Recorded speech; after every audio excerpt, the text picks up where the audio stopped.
یضاعف لہ العذاب یوم القیامہ، قیامت کے دن ان کے لیے عذاب دگنا کر دیا جائے گا۔ تو اس سے پہلے بھی کوئی نہ کوئی عذاب ہے کہ نہیں؟ عالم برزخ میں بھی عذاب ہے اور ثواب بھی ہے۔ حضور نے فرمایا صلی اللہ علیہ وسلم کہ قبر جو ہے کسی انسان کی، وہ یا جہنم کے گڑھوں میں سے ایک گڑھا ہے اور یا جنت کے باغیچوں میں سے ایک باغیچہ ہے۔ اب اس کی حقیقت کو ہم نہیں جان سکتے۔ دیکھیے، نوٹ کر لیجیے اچھی طرح، پکے اصول کے طور پر گرہ باندھ لیجیے، عالم برزخ اور عالم آخرہ کی کسی بات میں جو کچھ بتا دیا گیا اس سے آگے کھوج کرید مت کریں، اس لیے کہ یہ آیات متشابہات ہیں، ان کی اصل تعویل ہم نہیں جان سکتے۔ یہ عذاب روح کو ہوتا ہے یا جان کو ہوتا ہے یا کس کو ہوتا ہے، جسم کو ہوتا ہے، ہمیں نہیں معلوم۔ یہ ہمارے اس غیب کے پردے سے ماوراء باتیں ہیں، اور ہم تو یؤمنون بالغیب میں سے ہیں، وہ لوگ ہیں کہ جو غیب کی باتیں جن کی خبریں دی ہیں اللہ نے، اس کے رسول نے، اس کو مانتے ہیں۔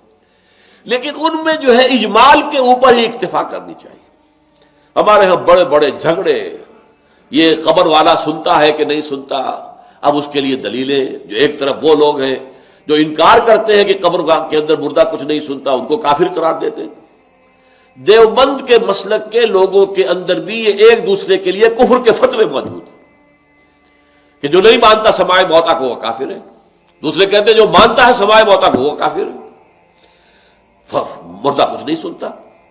اب احادیث میں آتا ہے، احادیث میں تو یہ آتا ہے کہ جب دفن کر کے جاتے ہیں لوگ مردے کو، تو وہ مردہ ان کے قدموں کی چاپ سنتا ہے کہ وہ جا رہے ہیں واپس۔ اسی طریقے سے بہت سی احادیث موجود ہیں۔ حضور کا تو خاص کشف کہ آپ نے دیکھا کہ مردوں کو اس وقت عذاب ہو رہا ہے، یا کیونکہ مردوں کا معاملہ یہ ہو رہا ہے۔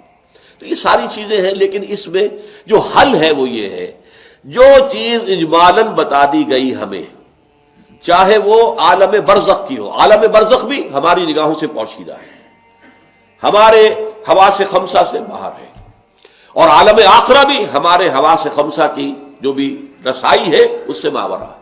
اس میں بس جو بات آ جائے وہ مانیے، اس کی تفصیل میں ہرگز نہ جائے۔ تو معلوم ہوا کہ جب حضور نے فرمایا کہ جنت جو ہے، جو قبر جو ہے، وہ یا تو جنت کے باغیچوں میں سے ایک باغیچہ ہے یا دوزخ کے گڑھوں میں سے گڑھا ہے۔ کہیں ایسے بھی کہہ دیا گیا کہ قبر میں جب مردہ جو ہے داخل ہو جاتا ہے تو یا تو ایک کھڑکی کھول دی جاتی ہے جنت کی طرف، جس سے جنت کی ہوائیں اور خوشبوئیں اسے آتی رہتی ہیں، روح و ریحان، اس سے وہ فائدہ مند ہو رہا ہے ابھی سے۔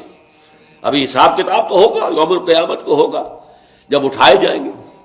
اور یا پھر جہنم کی ایک کھڑکی کھول دی جاتی ہے، اس سے وہ لپٹ، اس سے گرمی، یہ وہاں سے جھونکے آتے ہیں۔ تو ہم صرف اتنا ہی مانیں گے۔